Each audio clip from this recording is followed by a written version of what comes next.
Okay, let's see. All right, good evening, everyone. I think we'll start, and as people trickle in, just fill them in on all the excitement that they missed. I am Nicole Cook, Director of High School Counseling.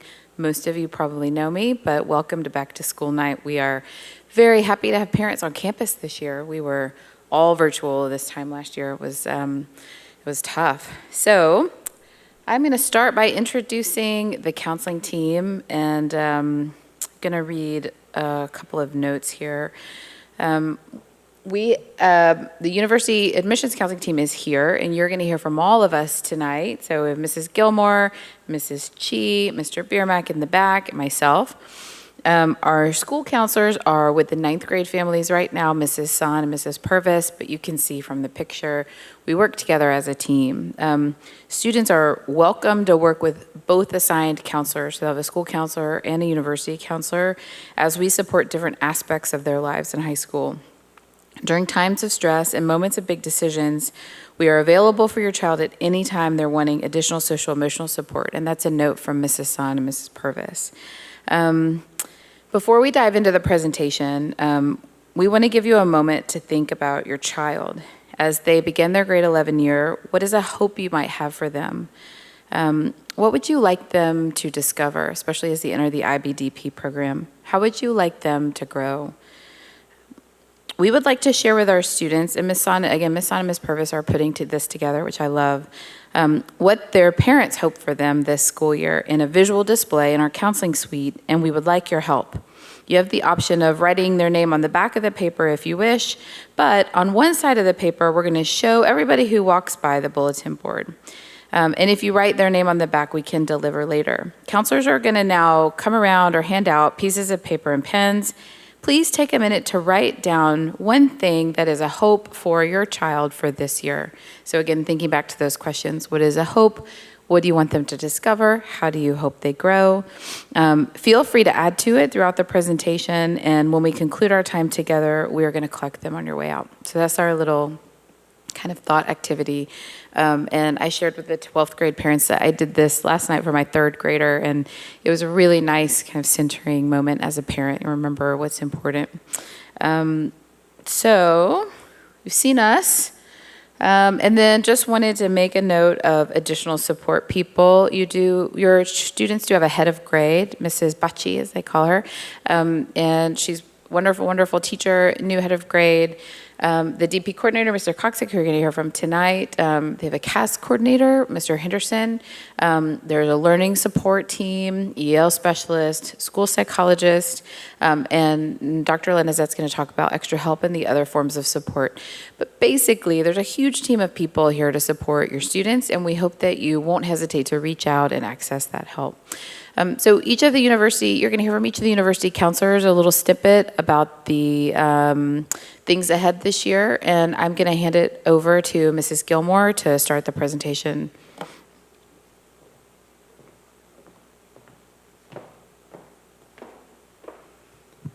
Thank you, Dr. Cook.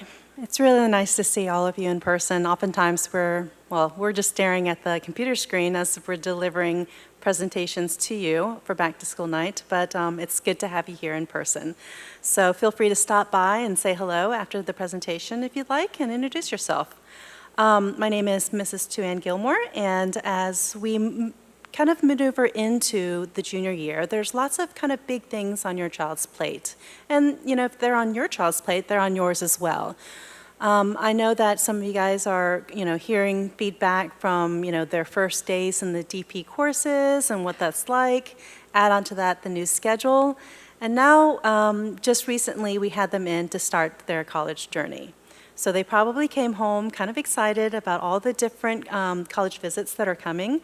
In the past, through the pandemic, they've had access to nighttime Zoom presentations, but now everyone's starting to hit the road. So we're really excited to welcome some of these college visitors that are traveling from all over the world. And what we encourage your child to do is really kind of cast a wide net and have an open mindset. So we'll talk a little bit more about that in a minute.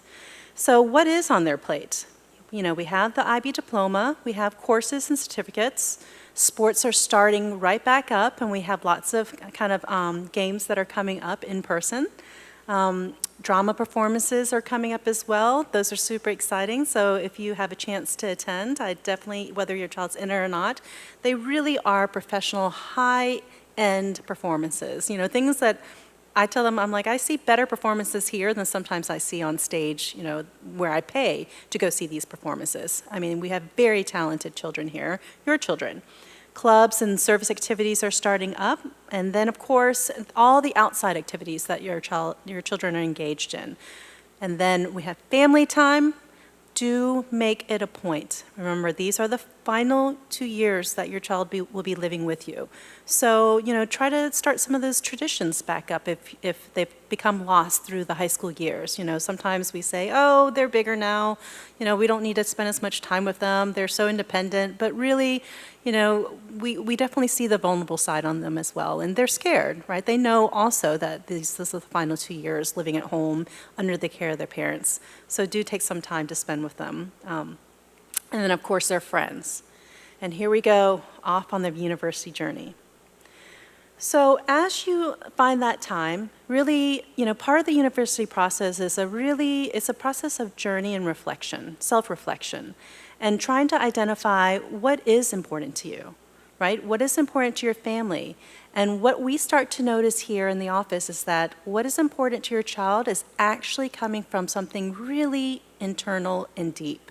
And that really is an offshoot of you as a family unit, right? What are your own values? What are some beliefs that you hold true and constant? And then how do you see things, right? So all of these are really things that they are taking from you. So sometimes your stress is their stress is your stress, and vice versa. And so what we really want to do is we want to be that kind of calming experience for them, that foundation, that core. And sometimes what that really means is just to listen, right? It's not about solving, it's about listening. So sometimes if you have nothing to say, really all you have to say is, I hear you, and I understand, and I see you, right? And so those are some words that you can always have in your vocabulary, because it's not about solving everything, it's about seeing them as who they are. So as we talk about making the state to talk to your child, you know, when we start looking at the research process for colleges, you know, whenever you hear the word best fit, what does that mean? You know, how do I know what is the best fit for me? And so, you know, your children are experiencing this as well. As they look at all these universities that are coming to visit, as they, you know, zoom in, we've tried to find a common time, 8 p.m., because we think that from 8 to 9, you know, last year we had it really a wider range, and we wanted to make sure that we gave students the opportunity to rest as well, right? It's overwhelming, almost, the information that's out there for colleges right now. But as we talk about best fit, you know, what is best fit for you? You know, for some, it's about where your family is located, right? And that's really important, because that way they have that foundation or that touch base. For others, it's about financial fit. For a lot of our kids, social fit, you know, they don't realize that now, but as they look at the diversity at some of the schools, they start to realize where their comfort level. So these are big ticket conversations, and you know, when they're starting the process, it's not something that they've actually thought about yet. So if you see that, you know, they're having trouble articulating, ask them, you know, how, you know, where do you feel comfortable? Is it a certain culture? Is it a certain region? Is it, you know, would you be more comfortable to be around family, right? What is it that you know will help them build that bridge to be able to thrive and succeed as they leave your home and go on their own individual journey for 3, 4 years, or maybe even forever? So what does that look like? As we talk about this personal roadmap and we begin the university research process with them, a couple things that you might want to bring up, right? Right now for parents, it's a really good time to start looking at those finances. You know, when you go back to when you were paying for university and what the costs are now, it's pretty amazing, right? The cost differential. I mean, we're talking about $80,000 in tuition a year, up to $500,000 for some of these universities. So your job really is to look at those finances as a team, and then that way you're able to articulate a budget, right?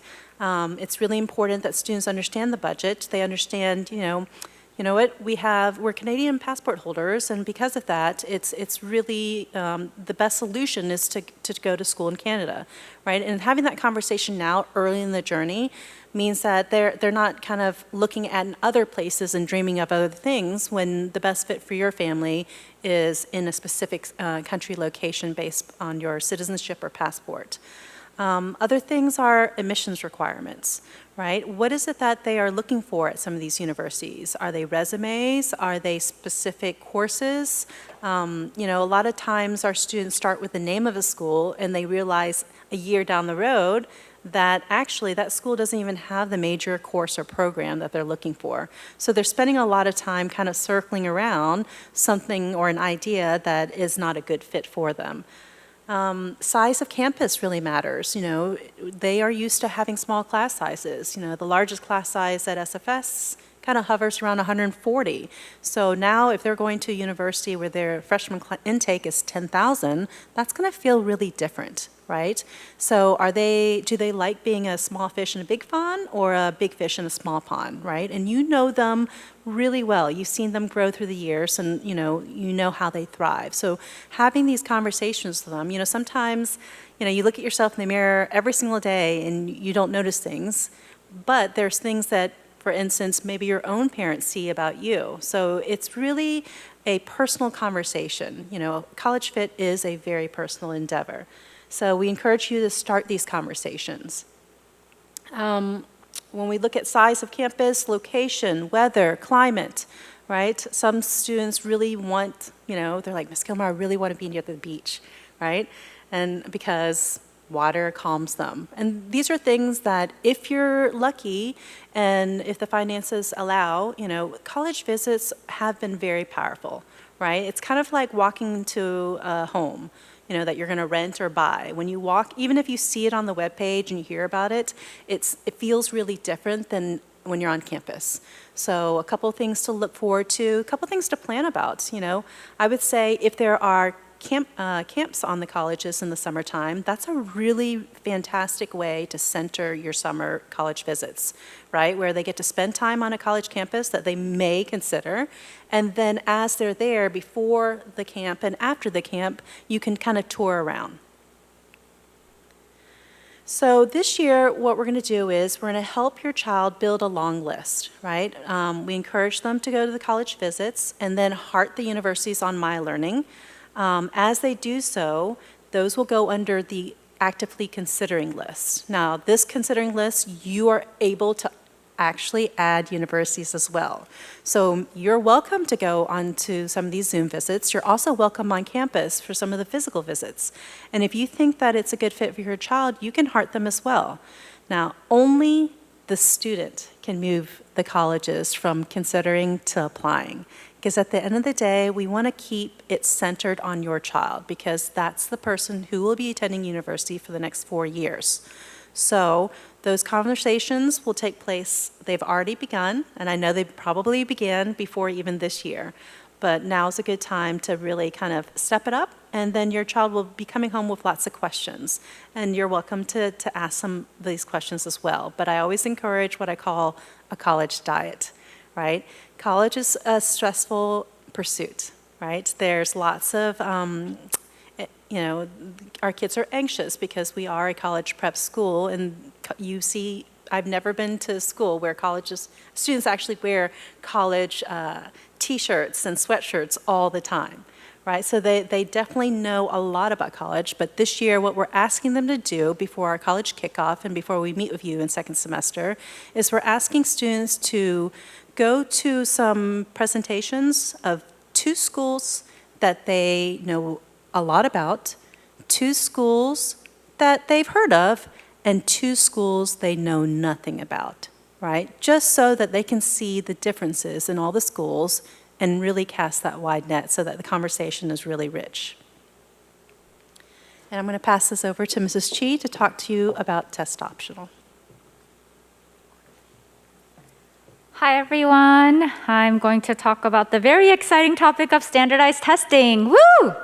Okay, so last year in the spring, we talked to our 9th graders about just college stuff, future planning, future thinking, and when we brought up the word standardized testing, I heard some version of ugh, and other things too, but ugh. So we're not going to talk about the merits of standardized testing. That's not for today. But we are going to talk about some requirements and what's needed and what's not. So what kind of standardized college entrance testing your child needs to take will all depend on what part of the world, what university system they want to apply to. With the IB diploma program, if that is the only qualification you need for university requirements, then you really don't have to take any other standardized testing other than perhaps English proficiency. Okay, so that would all depend on the system. If you're applying towards the US system and some other countries, you will likely need the SAT or ACT, and then plus maybe English proficiency, depending on maybe your citizenship and things like that. Okay? And so as we get into the second semester, we're going to do a lot of individual meetings with your children, with you, and so this process will become pretty personalized because everybody has different needs. But know that depending on the system you're going to apply to, you may or may not need the SAT or ACT. So generally, when it comes to the SAT or ACT, you, as a junior, you would take it maybe for the first time in the spring of junior year, and then finish off in the fall of your senior year. At SFS, we find that a lot of students are taking the SAT or ACT in the fall, so around this time. That doesn't mean that if you're not on that train, you are behind. You're absolutely not behind. It's just some peers are doing that, but you have until your senior year, so we have plenty of time to plan. Now, you can also apply to universities without any test score, even if you're applying to the US. Because of the pandemic, most schools are test optional, meaning you don't need to supply the school with SAT or ACT score. And most schools have kept that policy. And by the time your students are ready to apply, maybe some schools will kind of reinstitute the test requirement, but at this point, it looks like many schools will remain a test optional for, at least another year or so. Let's see. And I'll go into some of this in a little bit of detail. Okay, so PSAT is what's coming up next. PSAT, your children all took last year as a 10th grader because that's what all our 10th graders take in October. It is a preliminary SAT, and it's linked to the Khan Academy, and so it allows students to study, prep for the SAT in a personalized manner. Now, you would take the PSAT as a junior in order to help prepare for the SAT, and then if you're a US citizen, this qualifies your children for the National Merit Scholarship. Now, you can opt out of the PSAT as a junior, especially if you're not preparing for the SAT and you're not a US citizen. But you can choose to take it if, let's say, you want to be connected to colleges, because they'll take this information and reach out to your children about their opportunities at the college. Or you know that you have to take a standardized test at some point in the near future, perhaps for college, and you want this experience of sitting and taking a time test, and it's kind of a no-pressure environment because you're on campus, it's a school day, you're not paying for it, and no one has to see your score except for you. Okay? So some reasons to take it, but you can opt out. When it comes to SAT and ACT, we're showing you upcoming test dates, not to send the message that you must take it now. This is to show you actually that your children have until the winter of their senior year to finish the testing they need, so there's plenty of time.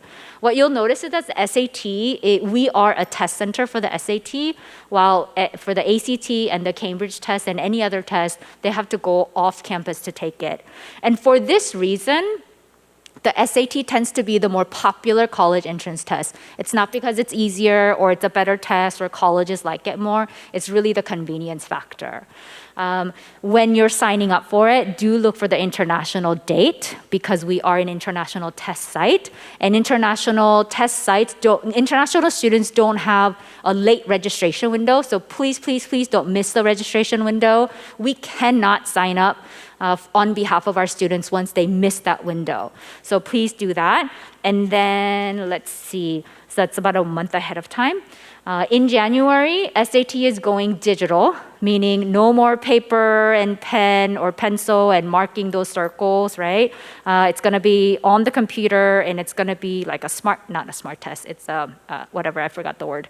Adaptive test, yes, adaptive test. And so we don't want you to rush into taking the test in the next few months because, it's going to turn digital in January.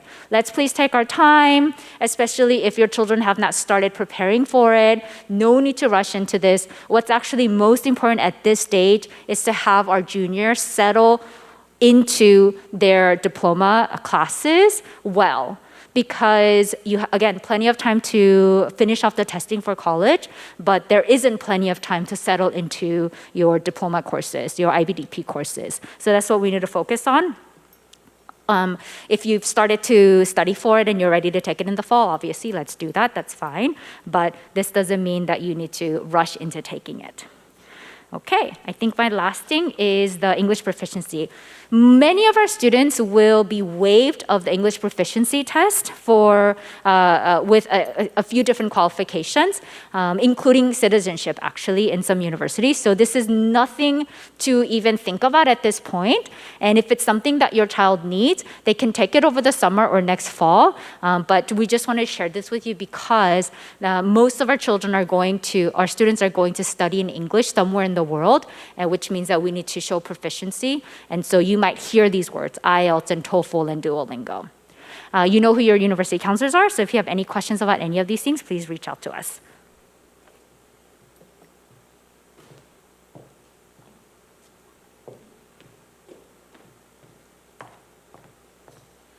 Hello everyone, good evening. I'm Alan Biramek, so I'm one of the 4 university admissions counsellors, and what I'd like to talk to you about a little is Maya Learning. It's the platform through which your child engages with the college research and admissions process. It's also a platform to which you have access as well. It's something I'd like to talk to you about right now. So the way in which your children log on to Maya Learning is via that top button where it says sign in with Google. But you also can engage with Maya Learning, and the way to do so is by entering your personal email and then your password for Maya Learning. Some of you may have already done this last year or even this year. If you've never done it or if you've forgotten your password, no problem. Enter your email, and then where it says forgot password, just click that, and then you will be able to generate a new link that will be sent to that email address, and you will be able to create a new password, and with that, enter the platform, enter Maya Learning. Okay?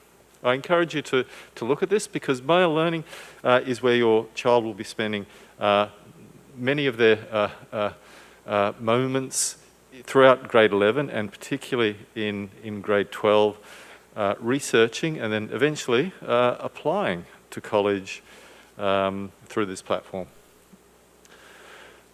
One of the main utilities of Maya Learning is that it is the place where all of the college visit opportunities are consolidated.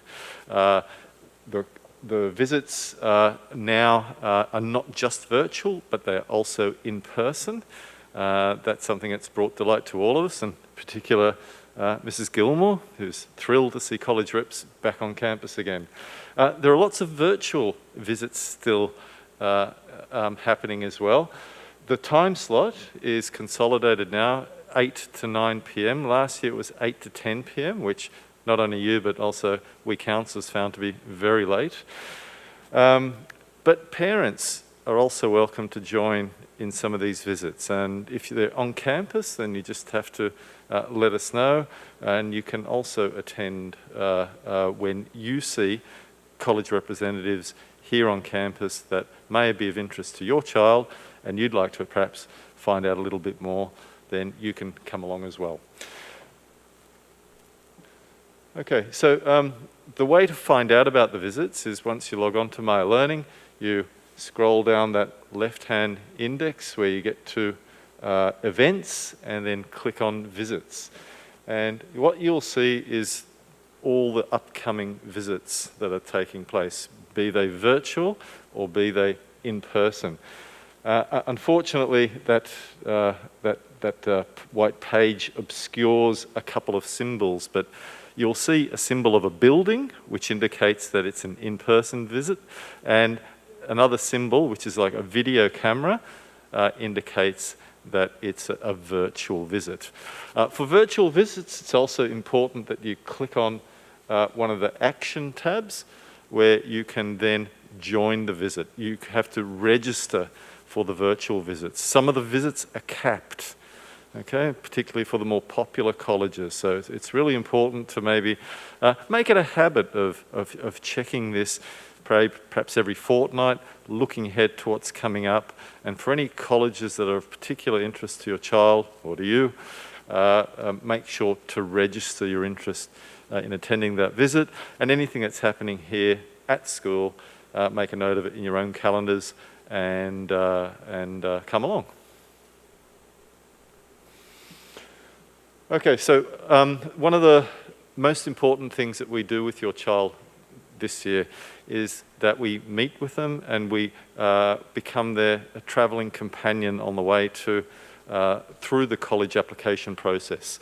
The meetings at the moment that are taking place are predominantly with the seniors, but later this semester and then particularly in semester 2, the focus very much turns to your children. We talk about their academic progress, we gauge their tentative intentions in respect to where it is that they may wish to go to study or go to do something after they finish school, and consider their interests and their passions, and talk very much about what Mrs. Gilmore was going over earlier. What is the best fit for your child in terms of academic fit, in terms of location, finances, and all of those other considerations that need to be taken into account in developing a good college application list.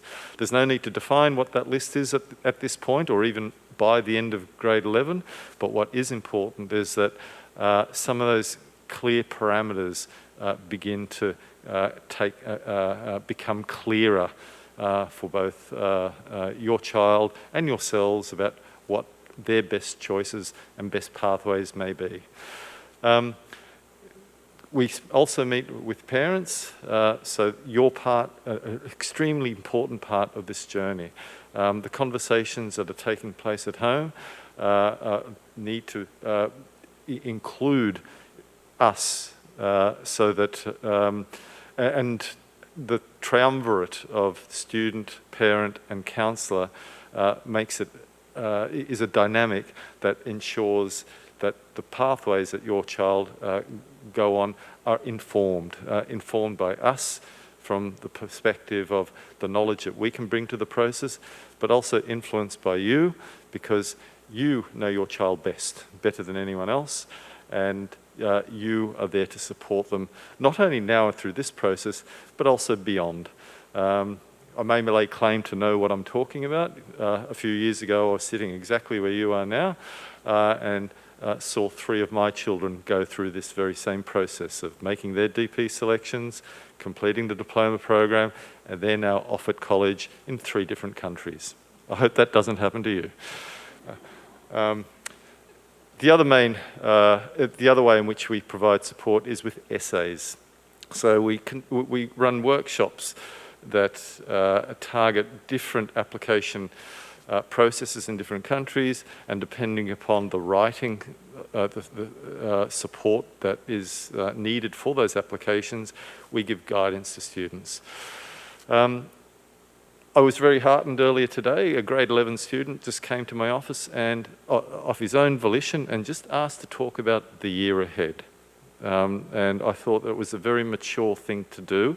There was no need to. I certainly didn't ask him to come in, but he just wanted to touch base and to take his bearings. And I'd encourage your children to approach us any time to do that. And perhaps sooner rather than later might be a good idea, before the semester slips them by. So have a chat with your children, and always reassure them that their college counsellor is here for them at any time, and all they need to do is come down and see us, and if we're free, we're ready to chat, and if we're busy, just make an appointment and we can talk then.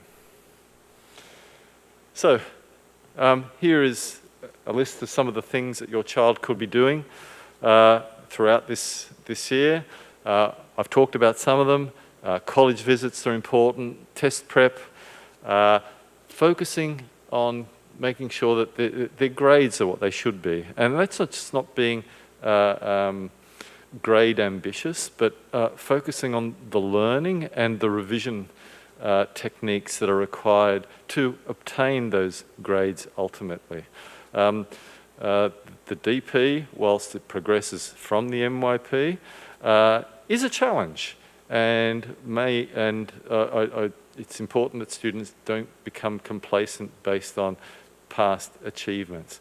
I encourage them to work hard and develop a revision cycle so that they attend to their learning on a regular basis and not just before a test or an assessment is due.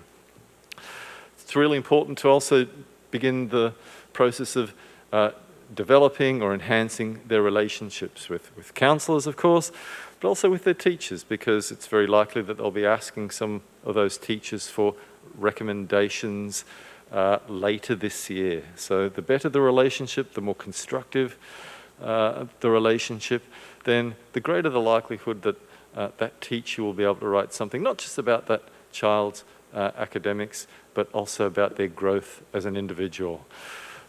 Researching universities, again, that can be done through Maya Learning, and attending all those wonderful college visits opportunity, be they in person or virtual. And thinking a little bit beyond, a question that we always begin to ask students around about Christmas time is, what are you going to be doing next summer? It's going to be a busy summer. There'll be IB things that need to be done, like the extended essay, but it's also a wonderful opportunity to invest time in oneself, find out a little bit more about the world of work, attend an internship, make a college visit. There's a myriad of things that can be done. Okay, and what can you do? What part can you play? I think there was an analogy before in regard to driving, and that your role now is to drop the child off and let the child earn their license and get behind the wheel and take control of the journey.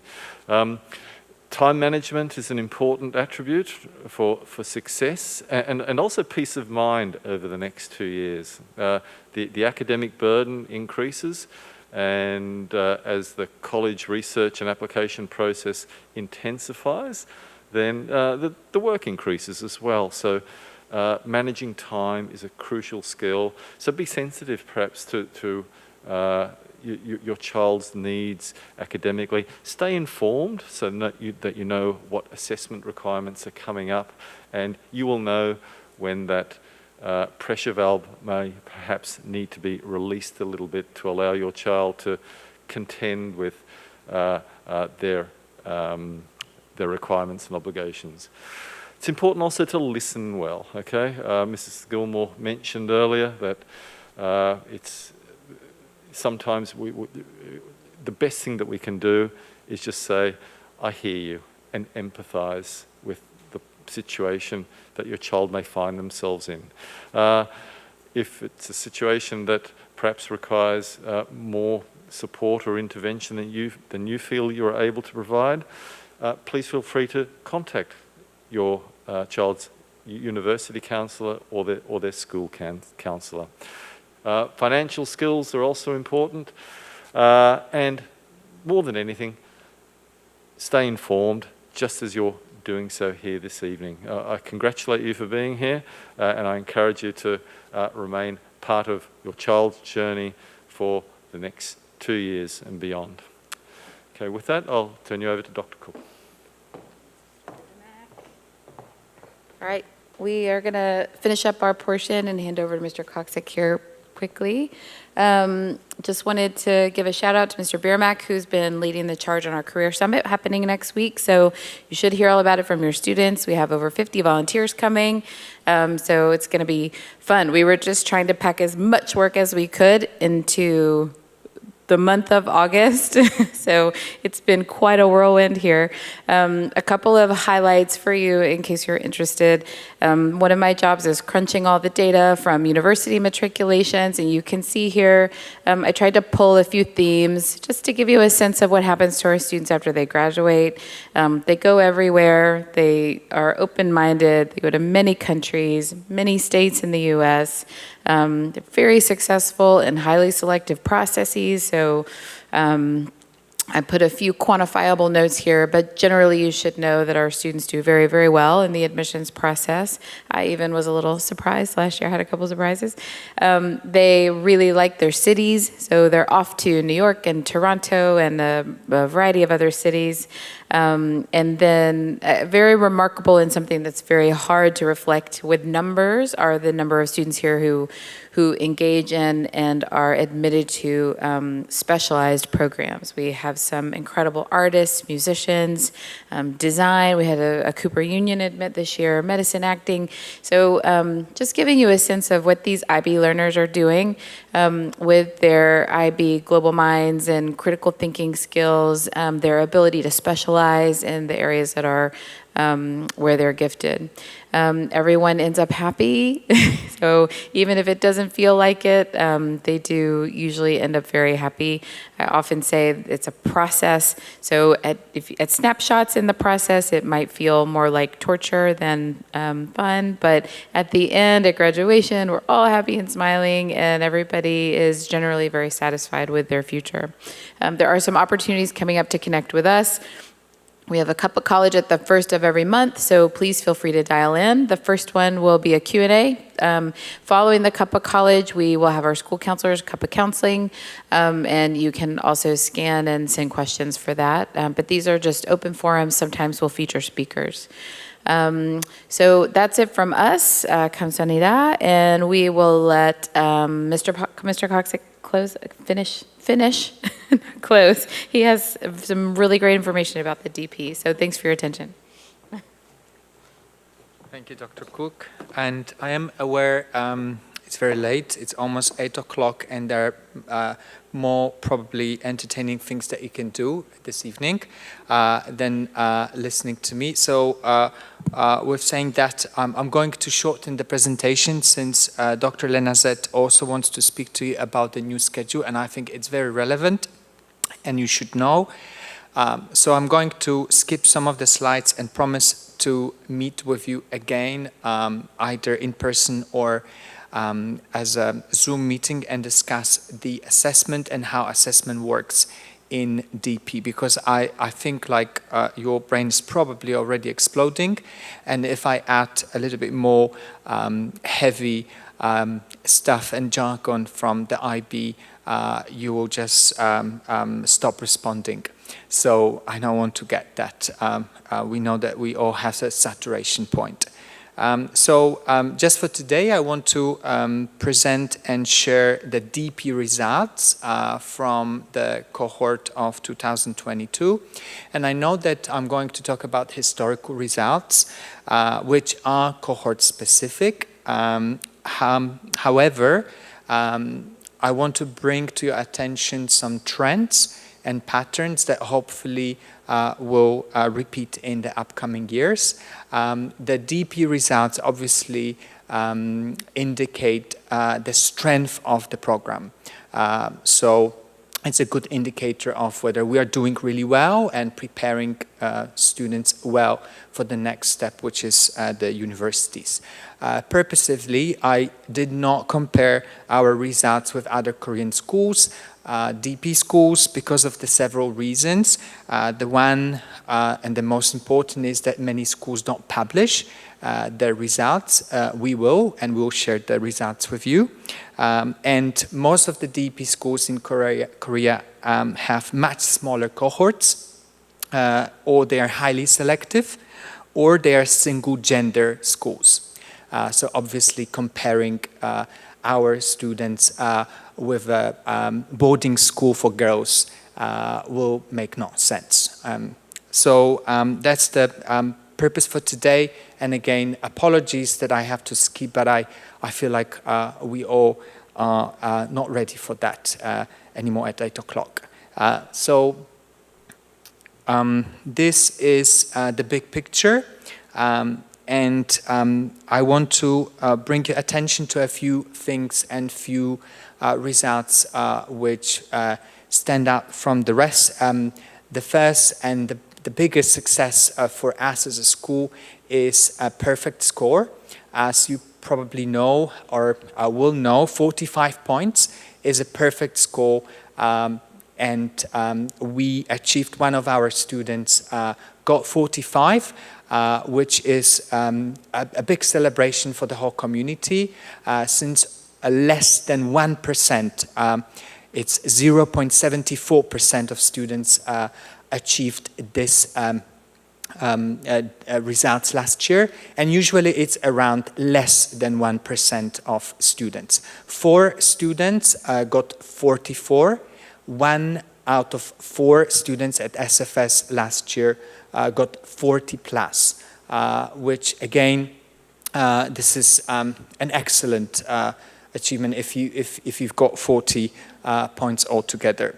And the rest of the results, we are all above the world average, so the program is doing really well. And this data shows that we still maintain the high quality of teaching and learning and achieve very good results, although our numbers are increasing. So the last cohort in 2022 was the biggest in the history of SFS. And we still have 36 points on average, which is 4 points above the world average. And as you see from the data, we maintain a high quality, although we have more and more students coming and taking the full diploma. Last year, it was 95% of students who took a challenge and graduated from SFS with the full diploma. 7 students opted out and chose to take only DP courses, which is also a great pathway for some of our students. And another one is a DP core. These are the results from TOK and the extended essay. You're going to hear it very soon in January when we start preparations for the extended essay. This is, to be honest, the best indicator of the strength of the program, because the best schools are able to have 2 points on average, and we achieve this this year with 1.9 out of 3 points, which on average our students got last year. The world average was 1.5. This again is our best success in the last 10 years of DP. More than 50% of our students got excellent results in extant essay, A's and B's, which contribute to the extra points. So it's 56% of students. And in terms of TOK essay, again, we had 55% of students getting A's and B's, which are excellent and very good grades. So this is the best indicator of the strength of the program, and we're very proud of our students and teachers, and hopefully this success will be repeated next year and into years when your children will take exams. I'm going to now skip the slides so that you won't get overloaded and allow Dr. Lenazet to talk about the new schedule. And again, I promise I'm going to speak about DP assessment separately, probably in the morning. That will be the best way and time for that, okay? So look, there are so many things waiting for you, but I will pass for today. Thank you very much and have a great evening.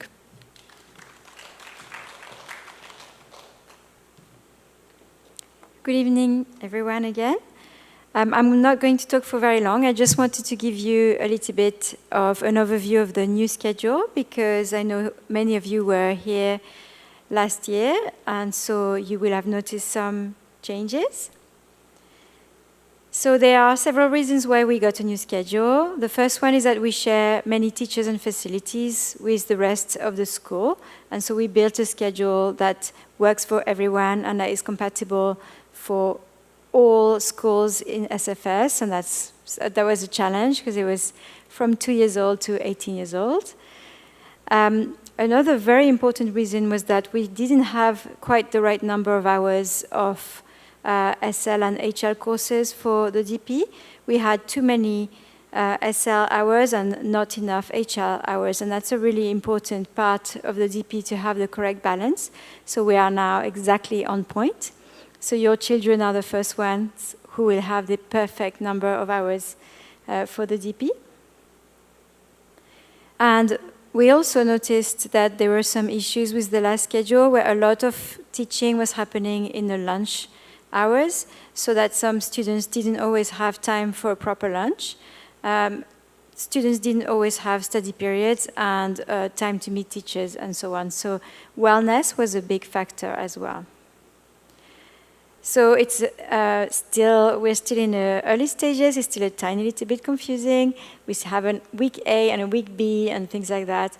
The best way to find your way around the schedule for your children is to actually just look at ManageBack. And so having the ManageBack app on your phone is my top tip as a parent.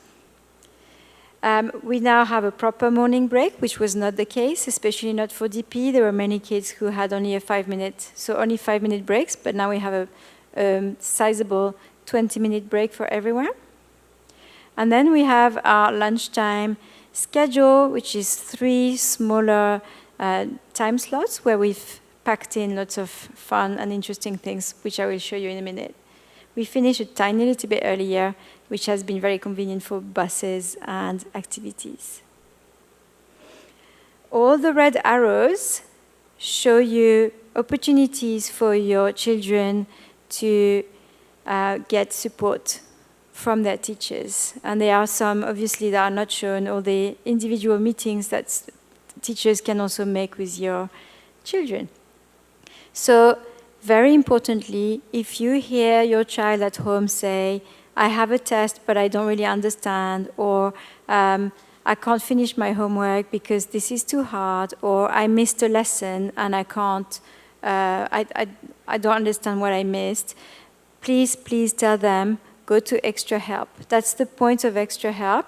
It's the place where they can meet with the teacher, either on their own or in a very small group, where they will get a lot more attention, and it can be really fantastic.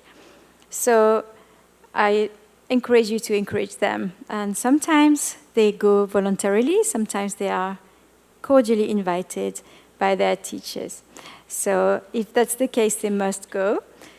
If they start missing deadlines and becoming a bit overwhelmed, we also have Second Chance, which is, it's not meant to be a punishment, it's meant to be a support system, and it's with their head of grade. So that's kind of the next tier, the next step. And then after that, you will be, at that point, you usually will be contacted, and so on. So we have a lot of opportunities for support for students. We just started this week our club schedule.